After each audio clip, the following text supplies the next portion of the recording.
ત્યારબાદ હું ઇકબાલ પટની સાહેબને આમંત્રિત કરીશ. ઇકબાલ પટની સાહેબ જે એનસીસી સાથે વર્ષોથી જોડાયેલા છે અને આણંદથી આવ્યા છે. ઇકબાલ પટની સાહેબ. मैं इकबाल पटनी, ऑल इंडिया बिजली काउंसिल और जमीयत उलमा का सालों से रुकन हूँ. साथ साथ ये जो नाम है अंतर्राष्ट्रीय अल्पसंख्यक अधिकार दिवस, इसके जैसा ये एक नाम है अंतर्राष्ट्रीय मानव अधिकार संगठन, उसका भी मैं शहनाज भाभी के साथ कारकुन हूँ, स्कॉटमैन भी हूँ. पिछले 10 तारीख को मैं मांडवी में ऐसा ही एक प्रोग्राम कर चुका हूँ. आज दोबारा फिर आना पड़ा क्योंकि ये मुझसे रिलेटेड सब्जेक्ट है. सबने जो बातें की, हमारी मांगे सरकार के सामने होती है. अल्पसंख्यक मतलब छोटा, सरकार बड़ी होती है. उसके लिए एक छोटा सा शेर पढ़ूंगा पहले, जो मैंने मांडवी में मुझे महसूस भी किया रेगिस्तान में वो बीच के पास जाकर कि बड़ों को छोटों से यूं तकब्बुर न चाहिए, बड़ों को छोटों से यूं तकब्बुर न चाहिए, आसमां को चाहिए झुक के मिले अगर जमीन से मिले.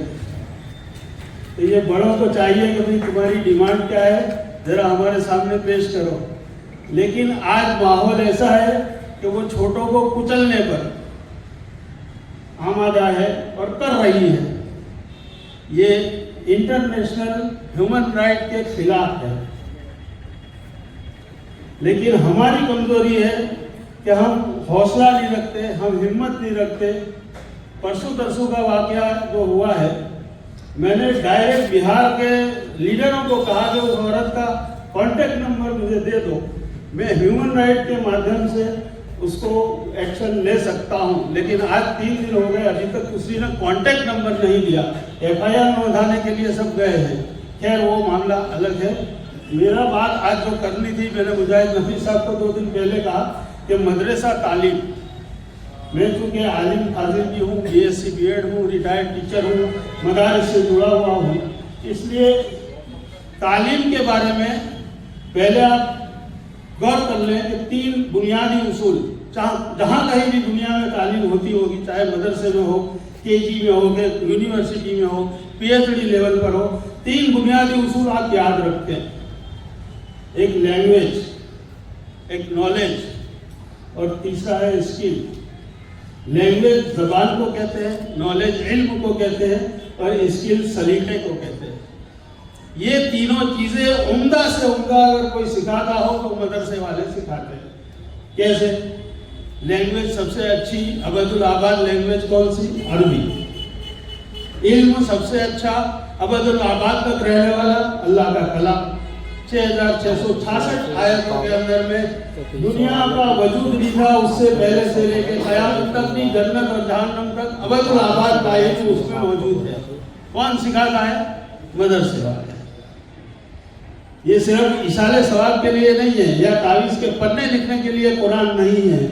इसको समझकर पढ़ना है. और हम आलिम फाजिल तैयार करते हैं 10-10 साल तक पूरी दुनिया, और उनको हम निरक्षर, ये सरकारें उसको निरक्षर कहती है कि आप तो यतीम बच्चे ले जाते हैं, कुछ पढ़े नहीं है, ये निरक्षर है, अभण है, नाखानदा है. मैं उसके सामने भी लड़ा हूँ काफ़ी.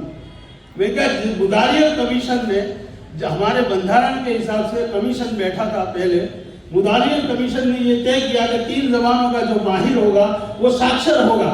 और आप मदरसे वालों को जाके देख लो, 6 जबानों पर महारत हासिल रखते हैं. एक मातृभाषा है, अरबी है, उर्दू है, इंग्लिश है, हिंदी है. 6 जबानों पर हम महारत रखते हैं. उसके बाद हमको आप नाखानदा कहते हैं. सच्चर कमीशन के रिपोर्ट में भी ये बात आई थी. लेकिन मदरसे की तालीम सबसे उम्दा है.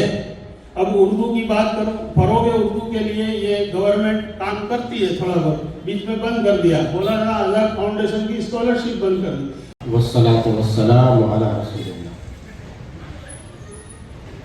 प्रोग्राम के ज़ीनत सादात कराम, मुअज़्ज़ज़ उलमा कराम, कौम व मिल्लत के ज़िम्मेदारान,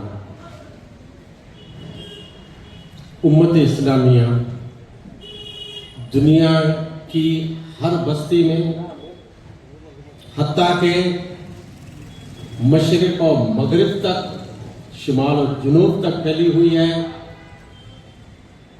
नबी सल्लल्लाहु अलैहि वसल्लम की उम्मत एक उम्मत है, जहाँ उम्मत का वजूद है वहाँ उनके सामने कुछ न कुछ मसाइल दरपेश हैं।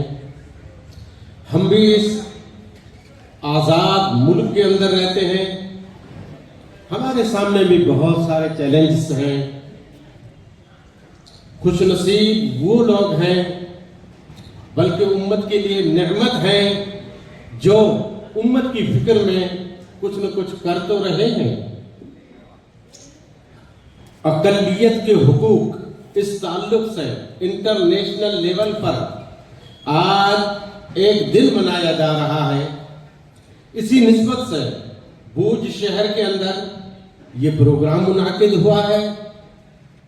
काबिल मुबारक वो लोग हैं, मुबारकबादी और आफरीन के लायक वो लोग हैं जो इस तरह के प्रोग्राम का इनेकाद करते हैं। बहरहाल हम जिस मुल्क के अंदर रहते हैं, हमें पूरी आज़ादी है कि अपने मजहब को अपनाएं, उस पर अमल करें, उसका प्रचार और प्रसार करें, मगर कुछ नियम और कानून के तहत, कुछ शराइत के तहत। लेकिन इससे हटकर जमीयत अहले हदीस कच्छ के अमीर हजरत मौलाना यूनुस जामई मौजूद है, उनकी तरफ से उम्मत के लिए सिर्फ ये पैगाम है कि हम लोग अगर मुंतशिर रहे तो हमारा वजन कहीं किसी पहलू से नजर नहीं आएगा। अगर हम मुंतशिर रहे तो उन पतंगों की तरह बेवजन हो जाएंगे जिनको हवा हर जगह से उखाड़ के फेंक देती है। इन्न हाज़िही उम्मतुकुम उम्मतन वाहिदा, ये एक ही उम्मत है, इसको एक उम्मत रहने दिया जाए। और अगर कोई उम्मत के प्लेटफॉर्म से उम्मत के हुकूक के लिए मेहनत कर रहा है, कुर्बानी कर रहा है, तो सुबह शाम हर वक्त बहैसियत उम्मती उनको साथ देना चाहिए, उनके कंधे से कंधा मिलाकर खड़ा होना चाहिए। उनकी मुखालिफत, उनके काम कमजोरी और तंज के बदले उनको आगे बढ़ाने में साथ देना चाहिए। यकीमों का अमल पे हम मोहब्बत फातिह आलम वाखिर दवाना अल्हम्दुलिल्लाह। अस्सलामु अलैकुम वरहमतुल्लाहि वबरकातुहू।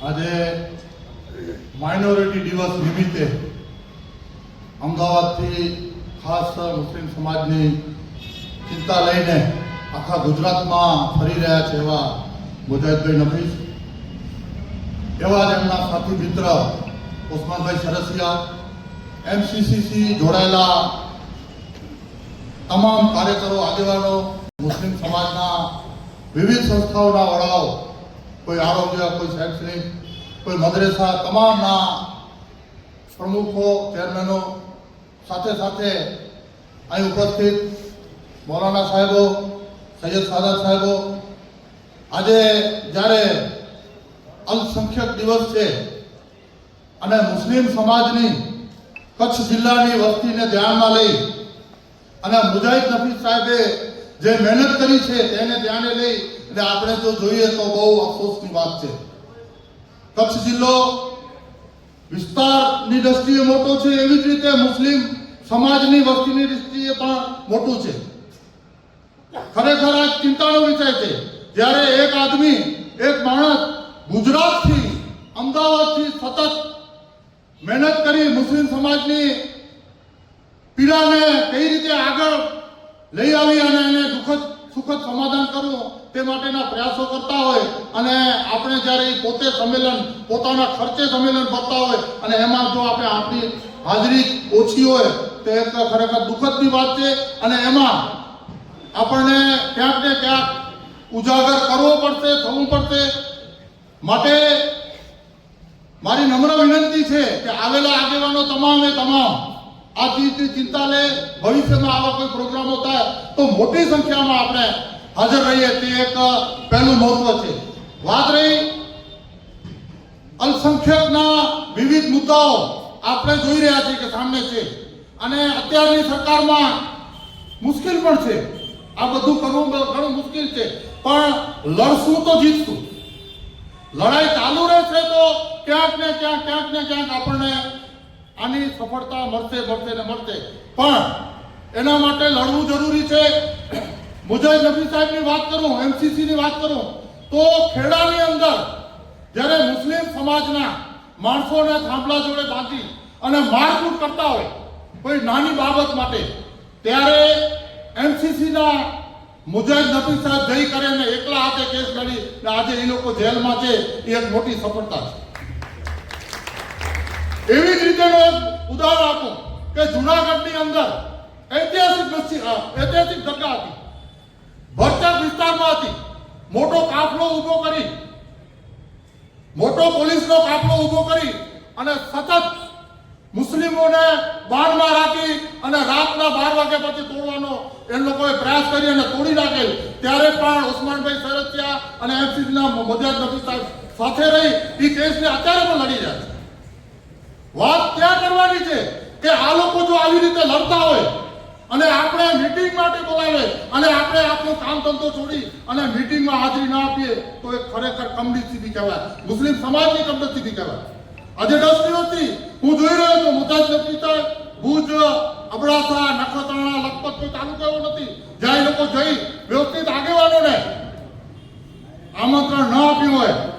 એટલે આજે આપણને સંકલ્પ લેવો પડશે કે એમસીસી હોય કે મુસ્લિમ સમાજનો અન્ય કાર્યક્રમ હોય, મુસ્લિમો માટે લડતા હોય તેમને સાથ સહકાર આપણી ફરજ સમજવી જોઈએ.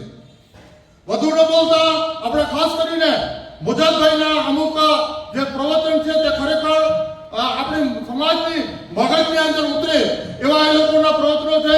વધારે પડતું આપણે એમને સાંભળશું.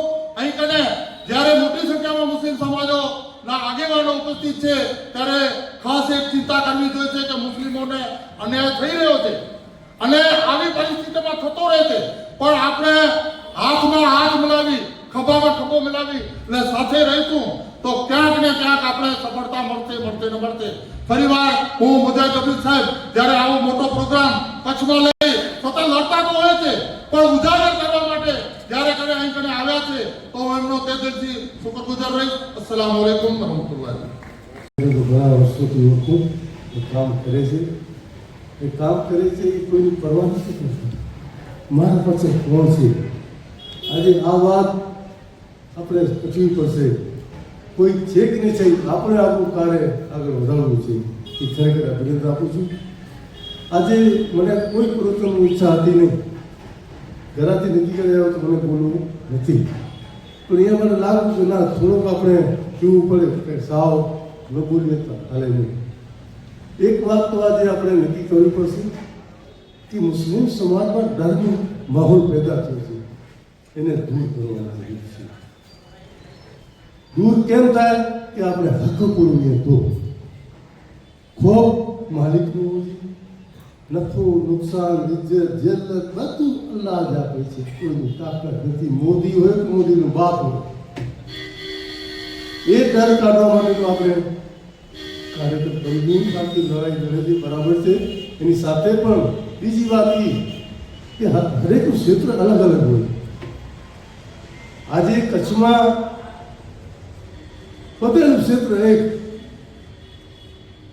રાજકીય નેતા હું, સામાજિક નેતા હું, વકીલ હું, હું, એટલે કોઈ પોતાનું પ્લેટફોર્મ છોડવા માટે તૈયાર નથી. બધી જ હું ના લે. જે સારો ક્ષેત્ર કરતા હોય એને સ્થાન આપવું પડે આપણે, તો જ આપણે આગળ વધશું. પછી આપણે અહીંયા કચ્છમાં યુવા નેતાગીરી ઊભી કરવી પડશે. અમે જ બધા બુઢાઓ બેઠા હોઈએ ને બીજાને આવવા ન દઈએ, એ પણ બંધ કરવું પડશે. એટલે આજની ખરેખર આજે છે એમાં પણ કહું છું એક ટીમ બનાવીને અહીંયાથી કચ્છમાંથી આપો, એવી આપો કે બીજી જગ્યાએ ન જાય.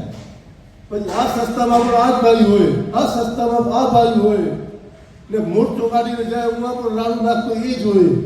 પણ આમાં એવા તૈયાર થઈ જાઓ કે આની લડત કરે.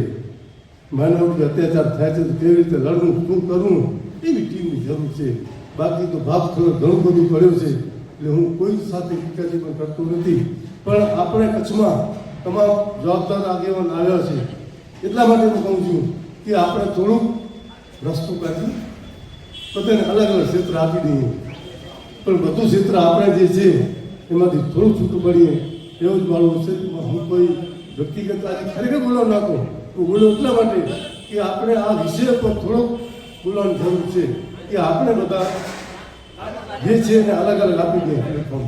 એમાં આપણે નહીં ને હું નહીં ને આપણામાં ઈગો છે, કાંઈ નથી. આપણા કને કાંઈ છે જ નહીં, આપણા કને કાંઈ પણ નથી. આપણા કને ખરેખર પણ ન માને, ડીએસપી ન માને ને વાત કરીએ હું, અરે ભાઈ આપણે નાપાક રસ્તાથી પેદા થઈ જાય. હું એટલે કાંઈ છીએ જ નહીં, એટલે હું કાઢી ને બધાને સાથે રાખીએ. અલાકાર દોસ્તી ને અલાકાર દુશ્મની થવાની